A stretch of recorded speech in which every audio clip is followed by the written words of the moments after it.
Hi guys, thanks again for watching another episode of Nadia TV. And today we're talking about fish.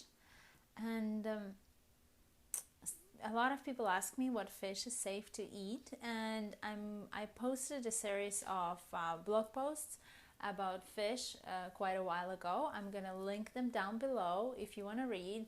But for some people it's kind of a long read and it's difficult to put it all together. So I figured I'll make a very short video about the fish. So my main agenda is really to make you aware about two things in fish. Those two things are very dangerous. So number one is mercury, and number two is PCBs. So those both are not great for us. Mercury usually accumulates in fish that is bigger in size. Well, it accumulates in all the fish, but the way it works is that the bigger ones live longer and they eat a lot of little ones, and it kind of accumulates in the fat tissue. So for the big ones, the big fish in the sea are going to be the ones that have the most mercury. So tuna, for instance, has a lot of mercury, and if you go for a light tuna, it actually has less mercury. So like when you buy, if you're one of those people who want, the canned tuna, buy the light version of it, because it's actually a smaller species of tuna, which is, will be lighter in mercury. So it's number one. And obviously other big fish like swordfish will also have a lot of mercury. So you have to be aware of what kind of fish you're eating and where is it coming from. So this is about mercury, right? And number two is PCBs. And PCBs is polycarbonated biphenyl. I think that's how you pronounce that. But basically, PCBs have been banned in the United States in 1976. And, US is kind of slow on banning things, so obviously it has been banned in the entire world much earlier than that. So basically this chemical is no longer produced, is no longer in the food chain, but it is still out there. Why? It's because it is a very persistent chemical. It just doesn't dissolve, it doesn't go anywhere. It constantly stays in the food chain. So fish eat something containing PCBs, we eat the fish, we get the PCBs. If somebody had to eat us, they'd get the PCBs. So it's basically like it's a persistent toxin that just doesn't go anywhere. And it's a very strong neurotoxin. So, women who are pregnant should never be eating things with PCBs. It's just extremely, extremely dangerous.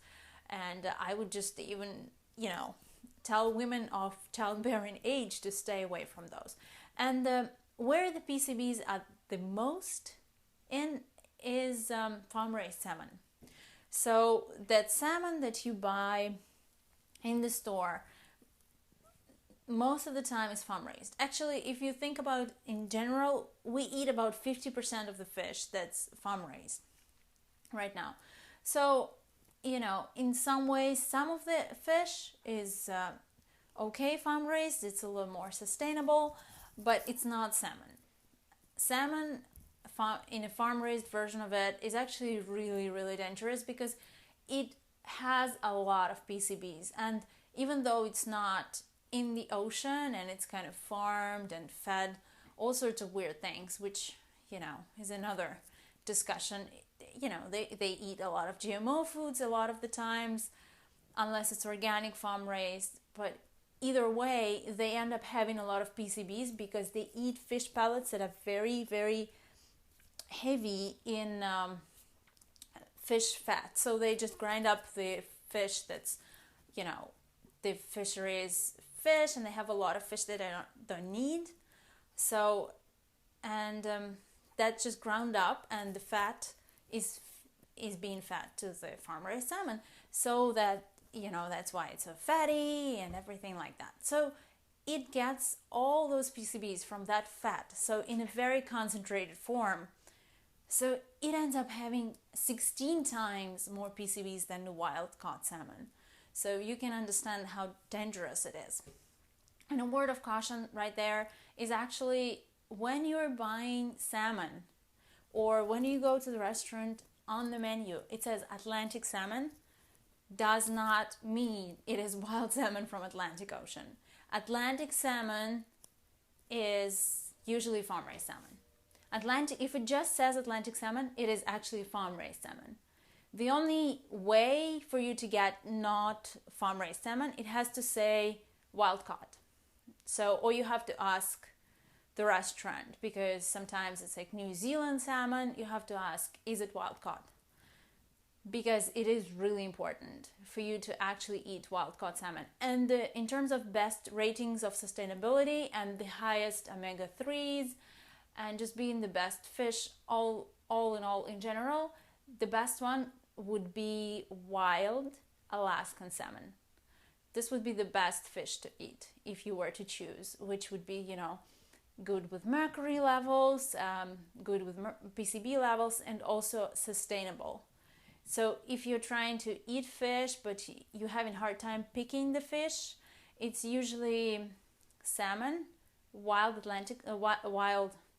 Alaskan salmon, and also Pacific sardines. Pacific sardines are very high in omega-3s as well, and they're generally a more sustainable source also, and because they're small, sardines don't have that much mercury at all.